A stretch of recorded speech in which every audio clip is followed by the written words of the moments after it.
할렐루야. 성도 여러분 반갑습니다. 오늘의 말씀은 열왕기하 18장 1절부터 12절까지의 말씀입니다. 열왕기하 18장 1절부터 12절까지의 말씀입니다. 이스라엘의 왕 엘라의 아들 호세아 제3년에 유다 왕 아하스의 아들 히스기야가 왕이 되니 그가 왕이 될 때의 나이가 25세라. 예루살렘에서 29년간 다스리니라. 그의 어머니의 이름은 아비요 스가리아의 딸이더라. 히스기야가 그의 조상 다윗의 모든 행위와 같이 여호와께서 보시기에 정직하게 행하여 그가 여러 산당들을 제거하며 주상들을 깨뜨리며 아세라 목상을 찍으며 모세가 만들었던 노뱀을 이스라엘 자손이 이때까지 향하여 분향함으로 그것을 부수고 느후수단이라 일컬었더라. 히스기야가 이스라엘 하나님 여호와를 의지하였는데 그의 전후 유다 여러 왕 중에 그러한 자가 없었으니 곧 그가 여호와께 연합하여 그에게서 떠나지 아니하고 여호와께서 모세에게 명령하신 계명을 지켰더라. 여호와께서 그와 함께 하심에 그가 어디로 가든지 형통하였더라. 저가 아수르 왕을 배반하고 섬기지 아니하였고 그가 블레셋 사람들을 쳐서 가사와 그 사방에 이르고 망대에서부터 견고한 성까지 이르렀더라. 히스기야 왕 제4년 곧 이스라엘의 왕 엘라의 아들 호세아 제7년에 아수르의 왕 살만에셀이 사마리아로 올라와서 애워쌌더라. 3년 후에 그 성읍이 함락되니 곧 히스기야 왕의 제6년이요 이스라엘 왕 호세아 제9년에 사마리아가 함락되며 아수르 왕이 이스라엘을 사로잡아 아수르에 이르러 고산강가에 있는 할라와 하볼과 메대 사람의 여러 성읍에 두었으니 이는 그들이 하나님 여호와의 말씀을 듣지 아니하고 그의 언약과 여호와의 종 모세가 명령한 모든 것을 따르지 아니하였음이더라. 아멘.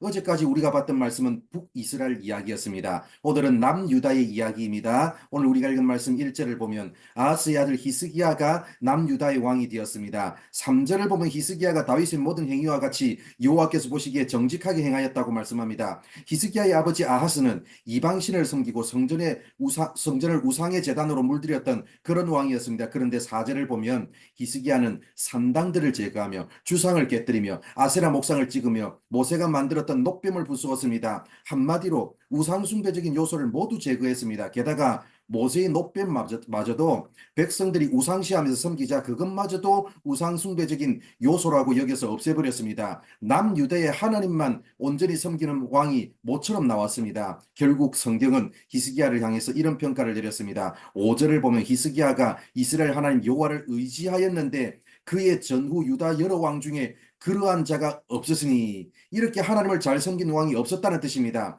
그것뿐만 아니라 7절 제일 마지막을 보면 중요한 표현이 나옵니다. 저가 아수르 왕은 배반하고 섬기지 아니하였고 다른 왕들은 조금이라도 더 힘이 있어 보이는 쪽에 붙어서 나라의 안전을 지키려고 했습니다. 그러다가 오히려 더 큰 위기를 자초했습니다. 그러나 히스기야는 아수르와의 관계를 끊어버렸고 더 이상 외세에 의존하지 않았습니다. 대신 3절을 보면 여호와께서 보시기에 정직하게 행하였고 5절을 보면 여호와를 의지하였으며 6절을 보면 여호와께 연합하여 그에게서 떠나지 아니하였습니다. 외세가 아닌 하나님을 의지했습니다. 그 결과 7절을 보면 여호와께서 그와 함께 하셨습니다. 하나님이 함께 하시니까 어디를 가든지 형통하였습니다. 외세가 아닌 하나님을 의지하자 오히려 국방력도 좋아졌습니다. 8절을 보면 블레셋 사람들을 쳤습니다. 그 결과 블레셋에게 빼앗겼던 가사와 그 사방, 망대에서부터 견고한 성까지 영토를 수복했습니다. 하나님을 의지했던 히스기야의 사례와 비교하기 위해서 저자는 그와 상반되는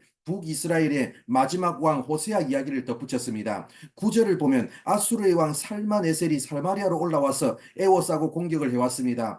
배반한 쪽은 남유다인데 아수르는 여호와를 의지하는 남유다 대신 여호와를 의지하지 않는 북이스라엘을 먼저 건드렸습니다. 북이스라엘의 마지막 왕 호세아는 애국과 아수르 두 강대국 사이에서 두 나라의 눈치만 살피다가 결국 망하고 말았습니다. 그러나 남유다의 히스기야는 하나님을 의지하니까 오히려 국방력이 더 강해졌습니다. 무엇이 차이를 만들어냈습니까? 하나님을 의지하느냐, 외세를 의지하느냐가 차이를 만들어냈습니다. 사랑하는 성도 여러분, 하나님 한 분만 붙잡으시기를 바랍니다.